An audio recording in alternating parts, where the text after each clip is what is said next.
اللہ تعالیٰ کے جو احکام ہیں ان میں سے ایک حکم ہے کہ وہ سب کو اٹھائے گا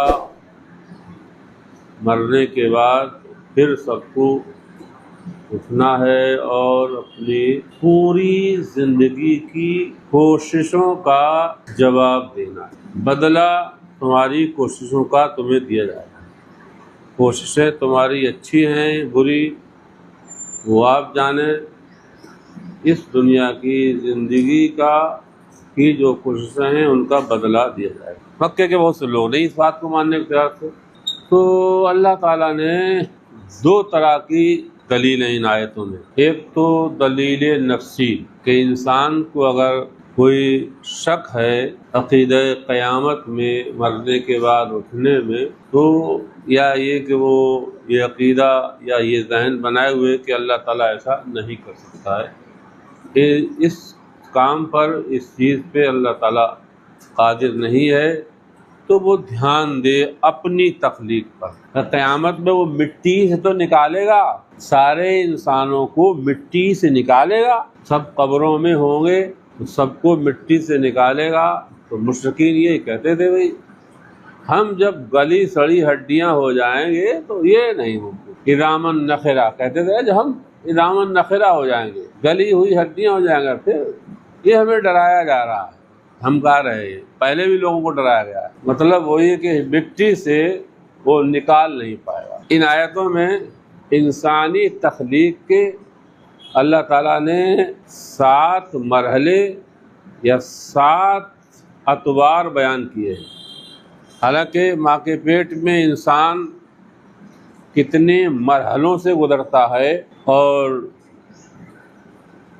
ماں کے شکم رحم میں پہنچنے سے پہلے یہی انسان کا نطفہ یا اصل کتنے مرحلوں میں گزرتی ہے وہ علیحدہ ہیں۔ پیٹ میں کتنے اطوار، کتنے طور، کتنے حالات اس پہ بدلتے ہیں۔ یہ 7 جو مرحلے، 7 مرتبے جو ان آیتوں میں بیان کیے گئے ہیں، وہ تو یہ ہیں کہ عرب کے بدو بھی جانتے تھے کہ ہاں ایسا ہوتا ہے۔ کتنے مرحلوں سے انسان ماں کے پیٹ میں گزر کر دنیا میں آتا ہے۔ اگر ان سارے مرحلوں کو، تو آج کل تو ٹیکنالوجی، سائنس اتنی زور و شباب پر ہے، تو خوردبین جو آلہ خوردبین ہے، اس سے جو علم الجنین کے ماہرین ہیں، ڈاکٹرز علم الجنین کے ماہرین ہیں، وہ جانتے ہیں کہ کتنے مرحلے اس جنین پر، جنین کہتے ہیں ماں کے پیٹ میں جو بچہ ہوتا ہے، علم الجنین، علم الجنین ایک علیحدہ علم ہے۔ یہ تو صرف 7 مرحلے، 7 مرتبے اللہ تعالیٰ نے وہ بیان کیے ہیں جو ایک عرب کے اندر ان پڑھ سے ان پڑھ، گاؤں دیہاتی، بادیہ نشیں بھی جانتا تھا۔ اور اس سے پہلے علامہ ابن جوزی فرماتے ہیں انسان جب ایک لقمہ کھاتا ہے تو انسان کے پیٹ میں جو ایک لقمہ پہنچتا ہے، اور پھر اس لقمے سے جو نطفہ تیار ہوتا ہے، 300 صانعین، 300 کاریگروں کے لیے، آپ صانع مانے کاریگر کی بھی آتے ہیں، 300 لوگوں یا 300 کاریگروں کی کوشش سے گزر کے تب وہ پہنچتا ہے۔ تو یہاں پر ان کنتم فی ریب من البعث، اگر تمہیں شک ہے مرنے کے بعد اٹھنے میں، اگر تمہیں شک ہے مرنے کے بعد اٹھنے میں، تو ذرا غور کرو، چھوڑو آفاق، عالم، دریا، سمندر، ان میں غور مت کرو، اپنے آپ میں وفی انفسکم افلا تبصرون، میری قدرت پر تمہارے اندر بہت سی نشانیاں ہیں، بس نظر پہلے پیدا کر پھر تماشا دیکھ قدرت کا، نظر پہلے پیدا کر پھر تماشا دیکھ، غافل کے لیے کچھ نہیں۔ فَإِنَّا خَلَقْنَاكُمْ، تو ہم نے تمہیں پیدا کیا مٹی سے، من تراب، پہلا مرحلہ، یہ پہلا مرحلہ مٹی، اب ہم اگر اپنے جد امجد لیں آدم تو وہ بھی مٹی، تو مٹی ڈائریکٹ مٹی سے پتلا قالب بنے ان کا، لیکن ہمارا نطفہ بھی مٹی سے تیار ہو کے آتا ہے، اس نطفے کی اصل میں مٹی ہے، بس یہ مرحلے بہت گزرتے ہیں یہاں پر۔ مٹی سے نطفہ کیسے بنتا ہے اس کو میں پہلے پارے کی تفسیر کیفا تکفرون وکنتم امواتا میں ہم نے بہت 28 سال پہلے بیان کی، کیفا تکفرون باللہ وکنتم امواتا فاحیاکم، تو مٹی سے کیوں پیدا کیا؟ اب حدیث سنیے، اللہ تعالیٰ کی پیاری حدیث فإن اللہ جعل الارض ذلولا، آسمان بلند ہے، زمین کو اللہ نے ذلول بنایا، ذلول، ذلول جسے روندا جائے، یہ بھی کہتے ہیں جس پہ ذلت طاری ہو، کھودنا چاہے کھود لے، گوڑنا چاہے گوڑ لے، لوئی چاہے لوئی بنا لے، لوندا چاہے لوندا بنا لے، مٹی ایسی چیز ہے، کوزا چاہے کوزا بنا لے، مٹکا چاہے مٹکا بنا لے۔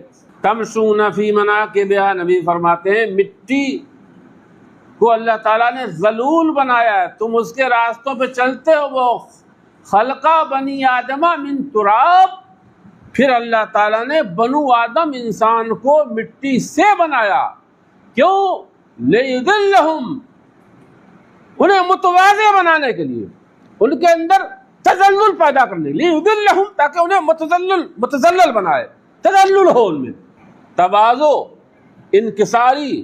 اور عبادت جو ہم کرتے ہیں، یہ عبادت جو ہے، یہ سجدہ اور رکوع جو ہے، یہ تذلل کا آخری درجہ ہے، آخری درجہ۔ فَأَبَوْا إِلَّا نَقْوَةً، تو انسانوں نے اس بات کو نہیں مانا، وہ گھمنڈ کرنے لگے، وہ گھمنڈ میں مبتلا ہو گئے۔ لیکن سن لو، وَلَن يَدْخُلَ الْجَنَّةَ مَنْ كَانَ فِي قَلْبِهِ مِثْقَالُ حَبَّةٍ مِّنْ خَرْدَلٍ مِّنْ كِبْرٍ، اور یہ بھی سن لو، اگر آپ استکبار اور گھمنڈ اور تکبر، رعونت میں، غرور نفس میں مبتلا ہوں گے تو جنت میں نہیں جائے گا وہ شخص جس کے دل میں رائی کے دانے کے برابر بھی کبر ہوگا۔ تو پہلا جو طور ہے، پہلا جو مرحلہ ہے ہماری تخلیق کا، وہ ہے تراب۔ تو تراب ہمیں خبر دے رہی ہے اس بات کی کہ ہمیں تواضع ہونا چاہیے، ہمیں عاجزی ہونا چاہیے، ہمیں تذلل ہونا چاہیے، ہمیں ہمارے اندر استکبار، غرور نفس کی بو بھی نہیں آنا چاہیے۔ یہ دلیل نفسی اپنے آپ میں غور کریں، اپنے آپ، باہر نہیں، درخت، پیڑ پودے، آفاق، کائنات، آکاش، چاند، سورج، ان میں کوئی غور نہیں کرنا، ابھی تو خود اپنے۔ پھر اسی مٹی کو 10 20 30 مرحلوں سے گزرنے کے بعد نطفہ بنا دیا، یہی مٹی، اس میں دانہ ڈالا ہمارے باپ دادا نے، اسی سے پھر 70 دانے بنے یا 100 دانے بنے، پھر گھر میں آئے، پھر پیسے گئے، وہ آٹا بنے، خمیر بنے، پھر روٹی بنے، پھر روٹی بن کے وہ پھر دلیا میں رکھے گئے، تشت میں آئے، ٹرے میں آئے، پھر وہ کھایا تو لقمہ بنا، لقمے سے پھر کیموس بنا، پھر کیلوس بنا، پھر کیلوس سے بن کر کے پھر وہ لیور میں پہنچا، لیور نے پیسا۔ یہ سب اطوار ہیں، اسی مٹی کے اطوار ہیں یہ۔ پھر لیور نے اس کو پیسا، لیور نے پیسنے کے بعد پھر 4 حصے ہوئے، ایک حصہ صفرا بنا، ایک حصہ دم بنا، ایک حصہ بلغم بنا، ایک حصہ سودا بنا۔ صفرا پتے جذب کر لیا اور بلغم پھپڑے نے جذب کر لیا، اور دم جو ہے وہ قلب میں، اور قلب نے جذب کر کے دماغ میں، پھر دماغ نے پورے جسم میں اس کو سرایت کر دیا وہ خون۔ وہی خون 40 دن رہا، پھر 40 دن 40 قطروں میں سے چھٹ کر کے ایک قطرہ بنا۔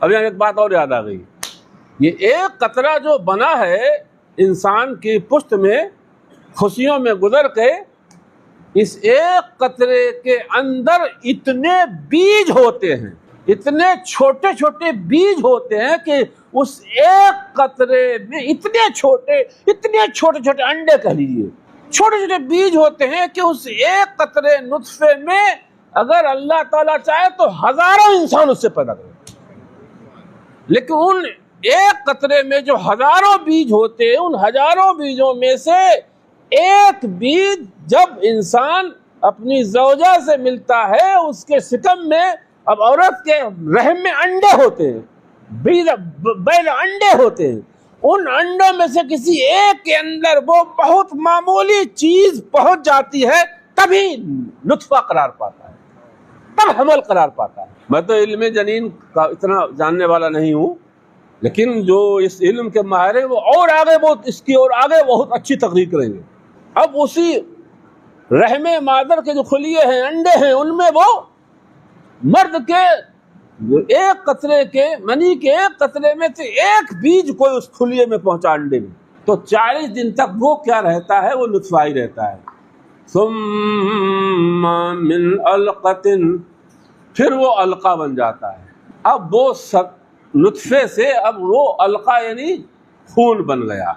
پھر 40 دن کے بعد یہ دوسرا مرحلہ، پھر خون بننا تیسرا مرحلہ، پھر 40 دن کے بعد وہ گوشت کا لوتھڑا بن گیا۔ اب وہی پھر وہ اس کے بعد صورت گری ہوتی ہے اس میں 120 دن کے بعد۔ اسی لیے 120 دن کے بعد حمل گرانا حرام ہے، بلا ضرورت شرعی کے حمل گرائے گا تو قتل کی سزا پائے گا وہ آدمی۔ ہاں سابقہ بچہ ہے، اس کی جان کا خطرہ ہے، یا خود ماں کی جان خطرہ ہے، اس کے علاوہ چونکہ وہ جان بچا، ورنہ اس کے علاوہ حمل گرانا، ساقط کرنا حرام اور قتل والی سزا ہے، جرم جو ہے۔ پھر وہ ہم 5واں مرحلہ، پھر اس کے بعد نخرجکم، یہ پھر 6واں مرحلہ ہو گیا۔ نہ 5واں مرحلہ یہ پھر طفلوں کو نکالتا ہے اللہ تعالیٰ۔ پھر جوان، ثم تبلغوا اشدکم، پھر جوان بنا دیتا ہے، پھر وہ پھیر دیتا ہے۔ وَمِنْكُمْ مَنْ يُرَدُّ إِلَىٰ عَرْذَلِ الْعُمُرِ، دیکھیے آپ، ہم میں بہت لوگ ہیں، بزرگ لوگ 70 برس کے، 80 برس کے ہو گئے، 90 برس کے، ہم دیکھتے ہیں اپنی آنکھوں دیکھے، اپنی آنکھوں کے اپنے انہیں دیکھا 40 سال 35 سال کی عمر میں، آج وہ ہم دیکھ رہے ہیں کہ وہ 85 برس کے ہو گئے، تو عجیب کیس حالت ہو گئی۔ یہ 7واں مرحلہ ہے جسے عرب کے بدو بھی جانتے تھے۔ پھر وہ اللہ تعالیٰ تم میں سے کسی کو پھیر دیتا ہے ارذل عمر، حرم خرم، بالکل عقل و شعور سب کھو بیٹھتا ہے وہ آدمی۔ تو یہ خلقت انسانی کے اللہ تعالیٰ نے یہاں اس آیت میں 7 ادوار یا 7 مرحلے یا 7 حالات بیان کیے ہیں، اور ان سے اللہ تعالیٰ بس قیامت کے ثبوت کے لیے یہ دلیل نفسی بیان کرنا منظور ہے کہ دلیل کہ اپنے آپ میں کر لو، اے مکے کے لوگوں جو تم انکار کر رہے ہو۔ لیکن اس حقیقت کو وہی لوگ سمجھ پائیں گے جو صاحب بصیرت ہیں، جو صاحب علم ہیں، جو صاحب دانش ہیں، وہی جان پائیں گے۔